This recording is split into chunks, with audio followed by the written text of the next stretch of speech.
Screen पे हम class 12th का गणित का असाइनमेंट का आंसर देख रहे हैं जो कि दिसंबर मंथ में आया है। 5वां असाइनमेंट है और सारे सब्जेक्ट के असाइनमेंट के आंसर आ चुके हैं। तो आप वीडियो का डिस्क्रिप्शन चेक करिए, वहाँ पे आपको सारे सब्जेक्ट के असाइनमेंट के आंसर मिल जाएंगे।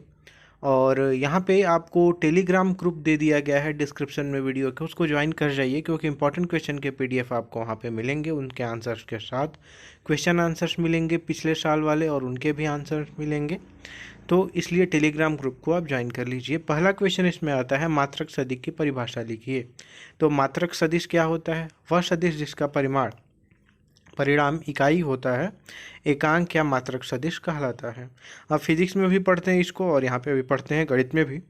इसके बाद आता है सदिश पी क्यू के अनुदिश मात्रक सदिश ज्ञात कीजिए जहाँ बिंदु पी क्यू 1 2 3 और 4 5। असाइनमेंट के आंसर के पीडीएफ को डाउनलोड करने के लिए आपको गूगल पे जाके सर्च करना होगा cgbasicsupport.in। उसके बाद आपको इस वेबसाइट पे जाना होगा, इसको नीचे स्क्रॉल करना होगा, ऑप्शन दिखेगा आपको असाइनमेंट 2021-22, उस पर क्लिक करके सभी सब्जेक्ट के असाइनमेंट के आंसर के पीडीएफ आप इजीली डाउनलोड कर सकते हैं। 5 6 है। तो यहाँ पे देखिए कि मात्रक सदिश निकालने के लिए सबसे पहले ये प्रोसेस होता है, और आप इसको देखेंगे पी क्यू निकालने के लिए क्यू का स्थिति सदिश माइनस पी का स्थिति सदिश करेंगे, और इस तरह से आपका स्थिति सदिश की वैल्यू आ जाएगी। तो सिंपल है। इसके बाद इसका मॉड निकाल देंगे, और मॉड निकालेंगे तो 3√3 आ जाएगा। और मात्रक सदिश के लिए आपको क्या करना पड़ता है कि वो सदिश और उसका मॉड नीचे रख देंगे, तो मात्रक सदिश आ जाएगा 1/√3 i + j + k। इसी तरह से यहाँ पे दूसरा है, किसी रेखा का एक कोसाइन क्या है? दो बिंदुओं -2 4 -5 और 1 2 3 को मिलाने वाली रेखा की द्विक कोसाइन ज्ञात कीजिए। तो यहाँ पे अपने को परिभाषा दिया हुआ है, यदि मूल बिंदु से गुजरने वाली सदिश रेखा x, y और z की धनात्मक दिशा के साथ अल्फा, बीटा और y कोण बनाती है, तो इन कोणों को cosine, cos alpha, cos beta और कॉस गामा द्विक कोसाइन कहलाती है।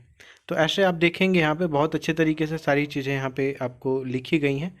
तो हम जानते हैं दो बिंदु P x1 y1 z1 और R x2 y2 z2 को मिलाने वाली रेखा को द्विक कोसाइन कहते हैं।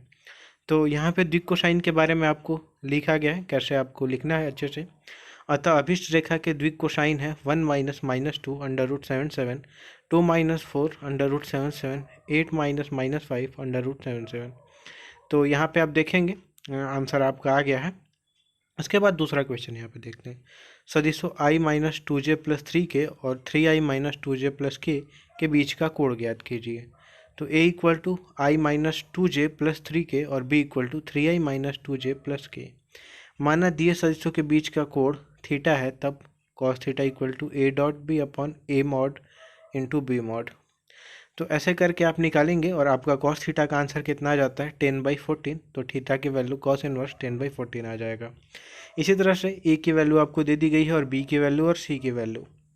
तो आप देखते हैं कि आपका a b c की वैल्यू से a + λb करके आप कंपेयर करके ऐसे लेमडा की वैल्यू निकालेंगे, और इस तरह से आपका यहाँ पे आंसर -λ + 8 = 0 तुलना करने पे आपका आ जाएगा 8 = λ। ये आपका उत्तर होगा।